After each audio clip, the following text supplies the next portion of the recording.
Rocky Top Insider Press Pass Podcast. My name is Rick Butler. This is Ryan Schumpert. Another day, another dollar, another win for Tennessee. I hope we make more than $1 off of this I work hope so tonight. too. I hope we Yeah, maybe make a couple. that would be nice to make a couple dollars. Maybe 51 to be exact, although I'd still like a higher number, but that is certainly the number that Tennessee hit tonight. 51-10 win over NC State. We're breaking the game down. In case you missed our reaction on the field immediately after the game, if you're watching this on YouTube, you can go and find it there on the same channel. If you're listening to this on the audio podcast, head over to the Rocky Top Insider YouTube channel to go check out all these videos, including post-game press conferences. We're in a little bit of a different spot. We kind of made one of these broadcasting studios into our own little studio. It's Tennessee coaches box that we're in, actually. So we're in the spot where they were calling plays. That's right. Do you feel like you have a play maybe coming to fruition? You want to dial up a blitz real quick? Nothing I have ready to dial up. Maybe if it wasn't 1:30 in the morning, maybe my brain would be a little bit better, but not at this point. Yeah, maybe I should stop rambling when it's 1:37 and we should just go ahead and get into this. As always, we're going to be breaking down these Tennessee football games after each and every game this season. Tennessee is 2-0 to start the year. Had the 66-point win over Chattanooga last week. We all kind of knew what that game was. We knew it was a warm-up. It was maybe the end of fall camp. It was a very legitimate scrimmage that was in Neyland Stadium in front of 102,000 people. This game going into it, we felt like it was going to be different. We felt like it was going to be Tennessee's first true test of the year. And make no mistake, it was. North Carolina State is a competent football game or competent football team, but Tennessee still comes away with a 41-point win. Shout out to Dirk. Shout out to Dirk. Yeah, no, I mean, about the only difference between, and this is over dramatic. Sure. The only difference between last week and this week is that Nico Iamaleava played a quarter and a half more, but it was not quite as lopsided as quickly. But by the time we were 7 minutes into the third quarter, the game was every bit as over as the Chattanooga game was 7 minutes into the third quarter a week ago. I mean, Tennessee's defense was absolutely dominant. Total yards disparity in this game, 460 to 143. Total rushing yards disparity, 249 to 39. Tennessee absolutely, in every way possible, dominated this game on the line of scrimmage. And I think you leave the game, Tennessee won by 41 points, and I'd say that the final score was a pretty accurate representation of what went on down on the field. Yeah, that's a great point. We're in the state of North Carolina right now. We're in the Wolfpack's kind of home territory. Tennessee barely even let them into the stadium. You think about how those first sort of drives manifested for Tennessee and just all the different things that North Carolina State was not able to do in those drives, and particularly move the ball on the ground. It took them a while to even just get to plus territory because of a couple sacks, yes, but there were a couple of big runs from Hollywood. Blanking on his last name real quick, but from North Carolina State's running back that just went into the backfield. It just negative yards a couple different times. Tennessee's defense was stifling. They never let North Carolina State get into a groove. They never let them get something going. The first drive, you didn't know what was going to happen. Casey Concepcion had 4 catches. I wondered if he was going to go for 20 throughout the night, but then throughout the rest of the course of the game, he only has 1 reception after that first drive. So really in a lot of different ways, Tennessee just didn't let North Carolina State get their offense running at all. Yeah, I mean, just thinking about it, I think NC State had 2 drives all night where they got in the Tennessee side of the field. That first drive to open the game. And even then, I mean, it felt challenging for NC State. I don't think they got a first down on that drive that wasn't on third down. I think they got 3 third-down conversions. And then obviously the drive late-ish or midway through the second quarter where Will Brooks had the interception, the pick 6 that really broke open the game and proved to be the big turning point. It never felt like Tennessee was going to lose, but it felt like, all right, NC State might make this game competitive, and that's the point where the game flipped. So Tennessee's defense was absolutely dominant. You mentioned it, what they did on the defensive line just completely controlled the game. And then I think, the degree in which Tennessee's defensive line dominated, maybe a mild surprise, but I mean, that's what I came back to all week talking about this game. Was like, I just don't see NC State winning because I just think Tennessee's defensive line is so much better than NC State's offensive line. I did wonder, especially if NC State could pass protect well enough, which it's not like they pass protected great or Tennessee's pass rush didn't have an effect, but It wasn't like the South Carolina game last year or the Virginia game last Sure. year, where it's just like, all right, it dropped back. Tennessee's there in half a second. Tennessee's defense backfield was really good in this game, which is the point I'm getting at. I thought that was a good sign. I mean, we talked about it last week that Chattanooga, we didn't learn anything about Tennessee secondary in the Chattanooga game. Time will tell what NC State has as a passing attack this season. Time will tell what Tennessee's secondary looks like. But I thought they played really well, and especially at corner, Ricky Gibson and Tremont McCoy. I thought both had really strong games, and that's one of the things I leave this game feeling better about for Tennessee than I did not only going into the game but going into the season. The cornerback position or secondary as a whole? Secondary as a whole, but particularly the cornerback. Okay, position. Yeah. I think that's a very fair takeaway, and I think that's one of the big things that stands out to most people from this game. I will freely admit I was wrong about this game going into it. I think I picked 38-24. I know it's just a handful of touchdowns, just a couple, but I thought that NC State was going to be able to put points on the board. I didn't think they were going to be able to keep up with Tennessee, but I thought they were going to be able to put the ball in the end zone. Again, Tennessee's defense was just stifling for a lot of the reasons that you mentioned. Omar Norman-Lott was in the backfield a lot. Oh, sorry. All good. Oh, that's all right. Good. Thank you. Special guest on the podcast. Special. We should have gotten his name. We should have asked him for a take. We should, yeah. You got a take on the game tonight? Where was I going with it? We're talking about defensive line. Oh, you were listing some names. Omar Norman. Oh yeah, Omar Norman-Lott was fantastic. Tyree West was fantastic. I liked what Tennessee's linebackers even did. Yeah. And this just kind of in the broad takeaways from the game. We'll go back and watch the tape and see how they did. But Kenan Peely and Arian Carter, I thought they were flying around. They were down a linebacker too in this game without Caleb Perry and Edwin Spillman. Without Caleb Perry. No, I don't know how much Edwin Spillman would have played, but Caleb Perry definitely got it. And Jalen Smith got some run tonight too with both those guys out. Yeah, that's exactly where I was going to go. And then Jeremiah T-Lander as well. So I think you look at just top to bottom. It's hard not to look at a scoreboard and see 10 points from an offense has a superstar ACC player in their wide receiver, Casey Concepcion, a very experienced veteran quarterback, Grayson McCall. You look up at the scoreboard and you see 10 points, and it's hard not to be impressed. No, 100%. I think I got a stat that I'll list, and then I'll have a stat that I'll ask you. It'll be a little trivia question. Okay. Less of a trivia question, but a question about the game. Okay. Tennessee, 13 tackles for loss tonight. Exceptional number. I think the thing that stands out to me the most about it, no one had more than 1.5 tackles for loss. Arian Carter and Omari Thomas both had 1.5 tackles for loss. I mean, you just had top to bottom on this Tennessee defense. Guys had tackles for loss. It just was so many guys along the defensive line at the linebacker position. Jacoby Thomas has a tackle for loss. That's crazy. Just a number of guys. So heck, Idris Farouk, the freshman safety, is in that last drive and has the tackle for loss on a big hit. So a ton of guys made plays. And then, all right, now you got to look away from the screen here, Rick. Okay. The trivia question. Please. Trivia question for you. How many yards do you think NC State had in the second half of offense? Well, I want to say they only had about 140 in total, right? So I'm kind of working backwards from there. 147, I maybe want to say. Did that Concepcion pass come in the second half? I think it didn't. No, that was on the drive that Will Brooks had to pick 6. That was the first play of that drive. All right, I'm going to go 70. 27.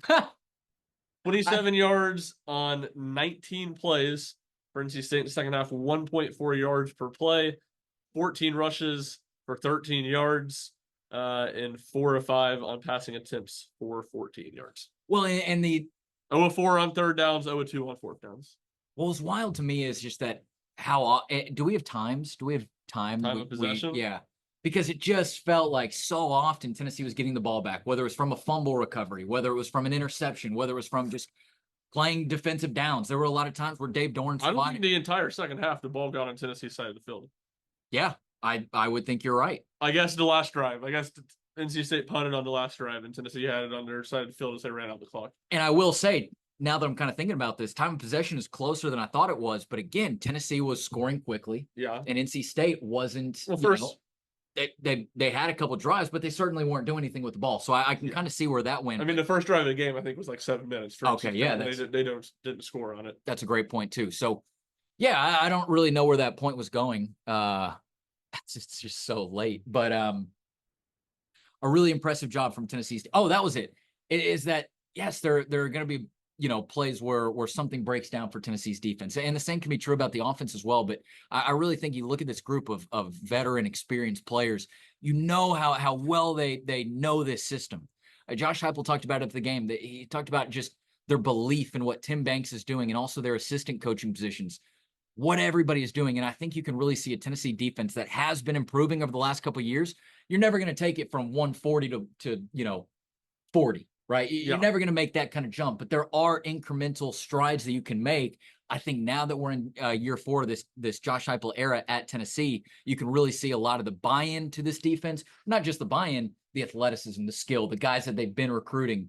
It again, still a lot of season to go. Yeah. NC State, we'll see where they go from here, but there's a lot of reasons to be impressed. Yeah, no doubt. I just thought the way Tennessee flew to the football, especially, and I mean, the secondary will remain the question, I think, but just if you feel good about those cover corners that they can keep things in front of them, without being too easy with some soft zone coverage, which is a little bit what it looked like on the first drive that NC State took advantage of. You just know the defensive line is going to be really good. You feel good, at least I feel good about what Tennessee's linebackers are going to be able to do from a run defense standpoint, playing sideline to sideline. I thought neither of them just jump off the stat sheet, but I thought Keenan Peely and Aaron Carter both had really nice games tonight, made some plays.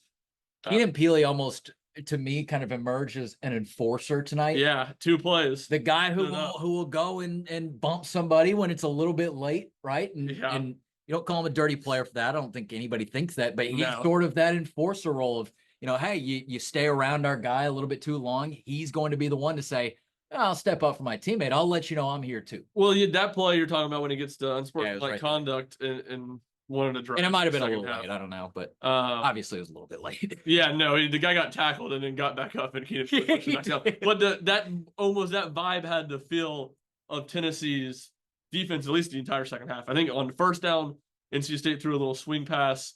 I can't remember which Tennessee corner came up and was there. The receiver or running back, I guess, broke the tackle, and Aaron Carter came and knocked a big hit. And then the next play, it was a normal pass play. Everything was covered downfield. He threw a check down. I think Jermon McCoy came up and made a really good tackle in space. That's right. And Keenan Peely was right there to make the tackle if he did it. And it just felt that was the 2 plays of sequence where it especially just felt like Tennessee was flying to the ball. And they just had a lot of bodies around the ball in space. And then the other play for Keenan Peely. Yes. I was just going to mention it. Truly impressive. On the Will Brooks pick 6, Keenan Peely is running behind this NC State guy. I don't know if it was a receiver or a tight end or what that's trying to track down Will Brooks, well behind Will Brooks, or at least 10 yards behind Will Brooks. Yeah. He's somehow running behind him, gets to the side of him and in front of him enough to grab him by the shoulder pads and throw and just pile drive him into the ground. You're right. I mean, he got up. He almost made kind of a first base banana. Yeah, that's a pretty good way to describe it. He makes an angle. He goes outside. He's still going faster, so he's able to then go inside and make the cut. So he is in front of him. And you're right. He just picked him up basically by the shoulders and just popped him right down. I mean, it was a wild play. Yeah, it was. That tackle's not going to show up on stat sheet. No. But maybe his most impressive one of the night. I would agree. Let's flip sides of the field real quick. Obviously talk about Tennessee's offense and what they were able to do. I want to start with this. Dave Doeren, North Carolina State's head coach, was asked after the game, hey, what was your expectation of Tennessee's 12-man set with the 2 tight ends? And he said very, very frankly, look, that didn't show up in the prep. That didn't show up in the game film. Well, that wasn't really, I don't think it was an element that they were expecting at all. But that was where Tennessee was really able to create an advantage for themselves, create a mismatch for themselves. And I'll talk about what Josh Heupel said in a second. What'd you think about just how effective Tennessee was able to be? And we're not saying that this is Tennessee's new offense. Yeah. But for the game that they were up against, what'd you think of just sort of the way that unfolded? I thought, and Joey Halsley deserves credit here too, but I thought it was an offensive coordinator, Josh Heupel, masterclass in multiple aspects. One, just that. It's something Tennessee has done basically never. Maybe some select situations down in distance in games. And Tennessee ran that more than any other personnel set tonight. They ran 12 personnel. And they said, against the 3-3-5 defense, that was a big talking point. We said this It's going to be if you watch the video on the field, it's going to be a repeat.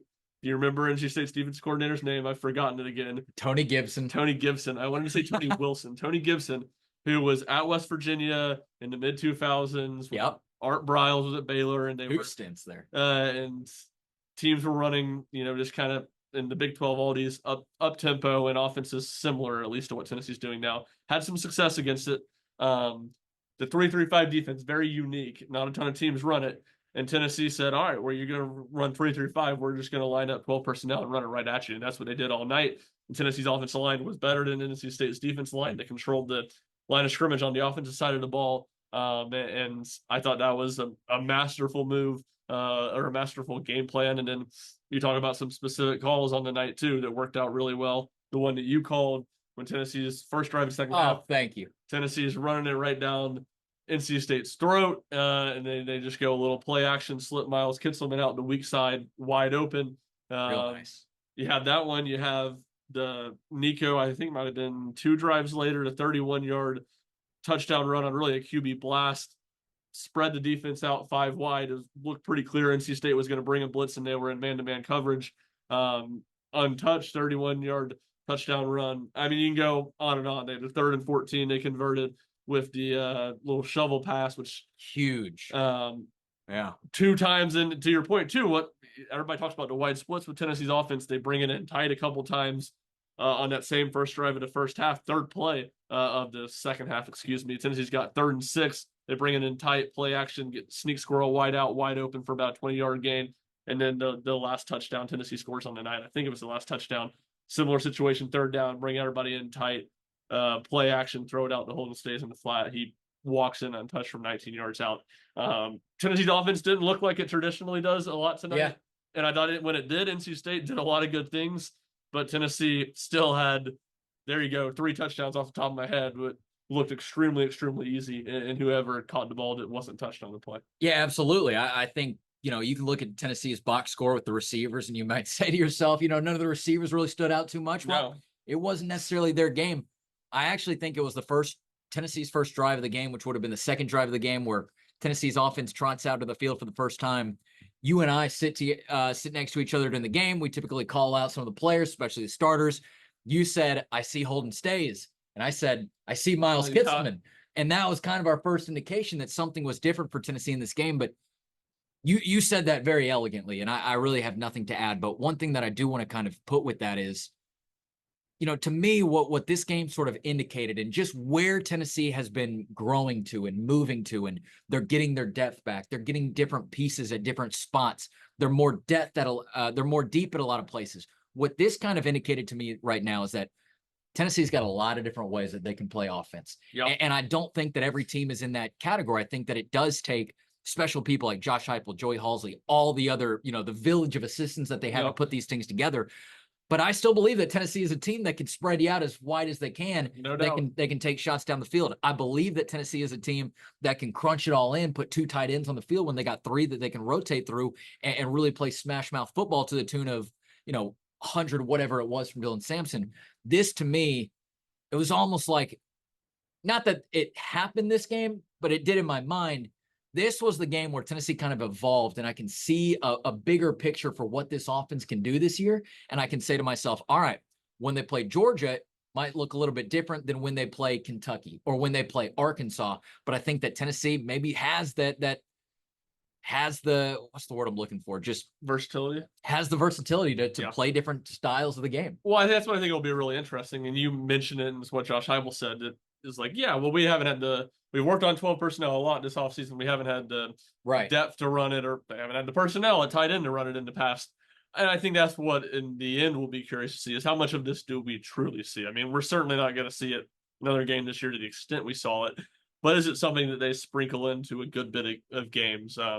That'll be interesting. And I mean, you say it in every sport. You say it in baseball, basketball, football. Being able to win in multiple ways is such a key, because you're not going to have your A game. You're not going to have your fastball. Another sports pun for 155. I'm sorry, guys. That was bad. But we were talking other sports. Whatever. Tennessee's not going to have its game. Why are we talking other sports? I just said you got to win in multiple ways. Oh, basketball that's what and baseball. Okay. Right. That was a big Tony Vitello talking point. So what do we just That was a big Tony Vitello talking point in April. Is how when Tennessee won a couple games, Missouri series, LSU series, 3-1. He said we're winning, we're learning how to win games in different ways.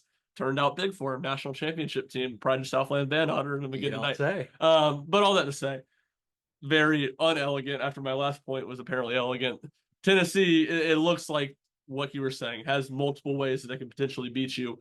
That starts with what they can do defensively, where it feels like, all right, if Tennessee's offense has an off night against a lot of teams, Tennessee's defense might be good enough for them to win. But it also, you can see it in just the different ways Tennessee's going to play offensively.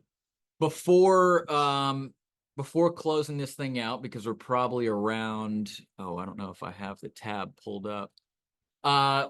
Nico stats. Let's talk about the quarterback for a minute. All right, we got to talk Nico. Nico goes 16-23 for 211 yards, his 2 touchdowns and the 2 interceptions. So we've talked about a nice, clean 70% completion rate. Had just a couple ticks below 160 passer rating. Also added in 65 rushing yards on 8 attempts for 1 touchdown. Like Ryan alluded to earlier, some of those were design quarterback runs. Some of those were just mobility, getting out of the pocket. What did you think about the way that Nico played today, just sort of getting Tennessee to the final destination that they ended at? Yeah, I think good, not great. I don't think, I think a lot of Tennessee fans were envisioning this as. I think my friend texted me that exactly, so well done. Actually, well done to him. You're the expert here. It's like awesome. I said I feel great that I had to take of the dude that probably had 8 beers tonight while watching the game. No, he had a good enough sober thought to match with your thought. It's so late. Yeah, we're a little deranged at this point.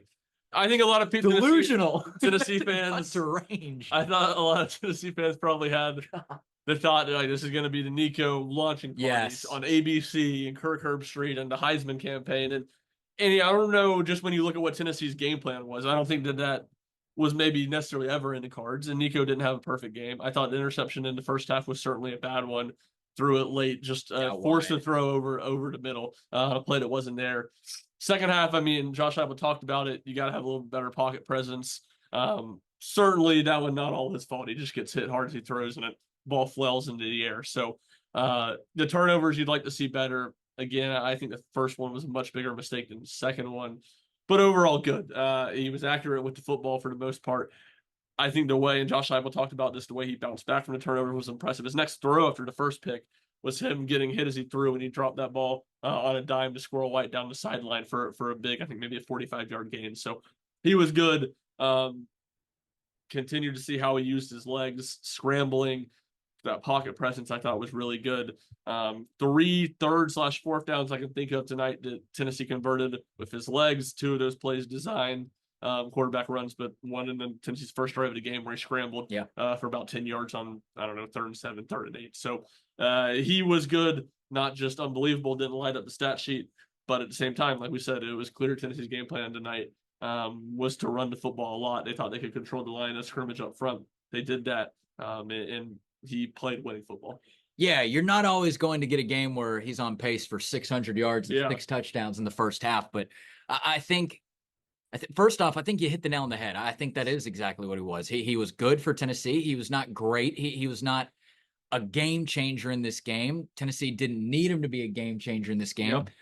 But what I kind of go back to another broad point of just saying, and again, we'll see how I wake up tomorrow and start thinking about these things. But there's going to be moments throughout the season, throughout obviously this game that you saw with the 2 interceptions, where things just don't go well for Tennessee, where an interception happens, where a fumble happens, when a 3-and-out happens, and you got to get the defense back on the field. There are going to be problematic moments in this season, even if Tennessee is on a playoff course, like I think a lot of people think they are.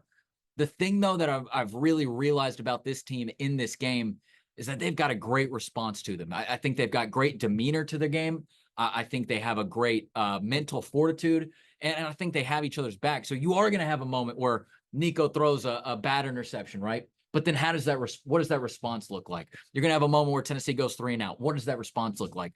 We talk about Nico being good. I think it's very fair to say, and yet Tennessee still put 51 points on the board, right? So that to me is just I feel like that's Tennessee an indication of B game offensively. Absolutely, and they still destroyed their opponents. So that's an indication to me of there's still a lot of room to grow.